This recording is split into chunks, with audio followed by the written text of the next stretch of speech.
Hello दोस्तों, कैसे हो सभी। मेरे यूट्यूब चैनल में आप सभी का हार्दिक स्वागत है। तो आज का जो टॉपिक है वह है भारत का भूगोल पार्ट 4। और मैंने इसके जो 3 भाग थे वो पिछले वीडियो के अंदर कंप्लीट करवा दिए। अगर आपने नहीं देखे हैं तो मेरे चैनल पे आके वो वीडियो देख लीजिए। तो वीडियो स्टार्ट करते हैं।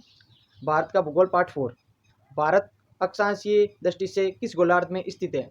तो भारत जो है वो उत्तरी गोलार्ध में जो है वो स्थित है अक्षांशीय विस्तार की दृष्टि से। और नेक्स्ट क्वेश्चन में भारत देशांतरीय दृष्टि से किस गोलार्ध में स्थित है। तो देशांतरीय दृष्टि से भारत जो है वो पूरी देशांतरण के अंदर स्थित है। नेक्स्ट, भारत का क्षेत्रफल कितना है। तो भारत का जो टोटल क्षेत्रफल है वो 32,87,263 वर्ग किलोमीटर है। नोट कर लीजिए, अपनी कोई एक नोटबुक ले लीजिए, उसमें ये सब कुछ नोट कर लीजिए। ये बहुत ही इंपॉर्टेंट क्वेश्चन है। भारत का क्षेत्रफल संपूर्ण विश्व के क्षेत्रफल का कितना प्रतिशत है। तो भारत पूरे दुनिया का, पूरे विश्व का 2.42% जो है वो हिस्सा रखता है।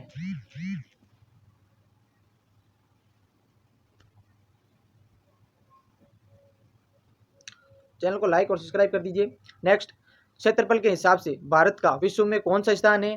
तो भारत का जो है 7वां स्थान है। नोट कर लीजिए। क्षेत्रफल की दृष्टि से भारत से 6 बड़े देश कौन से हैं। तो भारत से 6 बड़े देशों की बात की जाए तो उसमें पहले नंबर पे जो है वो है रूस।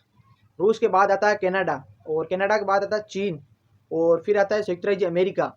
चीन और संयुक्त राज्य अमेरिका में जो है वो क्षेत्रफल थोड़ा कम और ज़्यादा हो जाता है, जिसके कारण ये दोनों आगे पीछे होते रहते हैं। ब्राज़ील इसके बाद नंबर आता है, और फिर ऑस्ट्रेलिया, और फिर इसके बाद हमारा प्यारा भारत।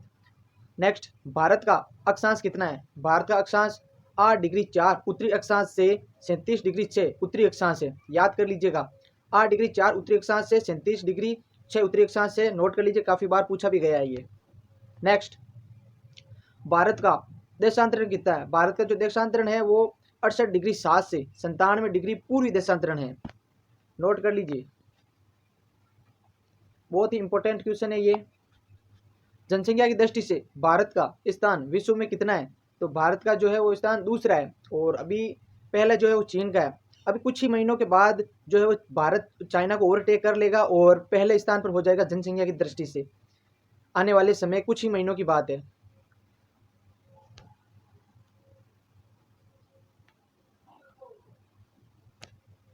भारत का उत्तर से दक्षिण तक विस्तार कितना है। तो भारत का उत्तर यानी कि जम्मू कश्मीर से तमिलनाडु तक जो है वो टोटल क्षेत्रफल की अगर बात की जाए तो 3,214 किलोमीटर जो है वो भारत का जो है उत्तर से दक्षिण तक का विस्तार है। यानी कि लंबाई उत्तर से दक्षिण 3,214 किलोमीटर। याद कर लीजिए, बहुत ही ज़्यादा इंपॉर्टेंट क्वेश्चन है ये। भारत का पूर्व से पश्चिम तक विस्तार कितना है। तो भारत का यानी कि गुजरात से अरुणाचल प्रदेश तक जो विस्तार जो है वो 2,933 किलोमीटर है। यानी कि भारत जो है वो उत्तर से दक्षिण जो है वो लंबा है और चौड़ाई में थोड़ा बहुत कम है। भारत की स्थल सीमा की लंबाई कितनी है। तो 15,200 किलोमीटर। यानी कि भारत का जो बाहरी एरिया है, जो बाहरी देशों के साथ सीमा रखता है भारत, उससे टोटल मिला के जो स्थल सीमा बनती है उसे ही स्थलीय सीमा कहते हैं, और यह टोटल 15,200 किलोमीटर है। नेक्स्ट, भारत के कुल तटीय भाग की लंबाई कितनी है। भारत के कुल तटीय भाग की लंबाई की अगर बात की जाए तो 7,516 किलोमीटर है। तो टोटल तटीय भाग जो होता है, जो समुद्र के साथ सीमा लगती है, उसे ही तटीय भाग कहते हैं। नेक्स्ट, भारत की भूमध्य रेखा से दूरी कितनी है। भारत की भूमध्य रेखा से दूरी 876 किलोमीटर है। नोट कर लीजिए। भारत का उत्तरतम बिंदु का नाम क्या है। तो भारत के उत्तरतम बिंदु यानी कि जम्मू कश्मीर का जो लास्ट एरिया है उसकी बात की जा रही है, तो उसका नाम इंदिरा कोल जम्मू कश्मीर में है। तो इसका नाम इंदिरा कोल है और जम्मू कश्मीर के अंदर स्थित है। भारत के दक्षिणतम बिंदु का नाम क्या है। तो इंदिरा कोल है, और यह कन्याकुमारी में है।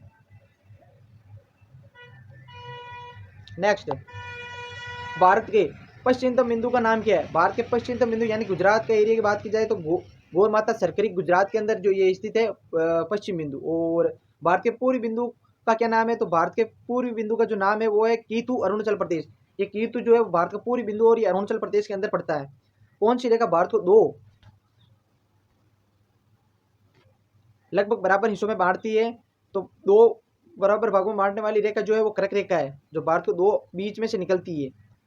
कर्क रेखा भारत के कितने राज्यों से निकलती है। तो कर्क रेखा जो है वो भारत के 8 राज्यों से होकर निकलती है।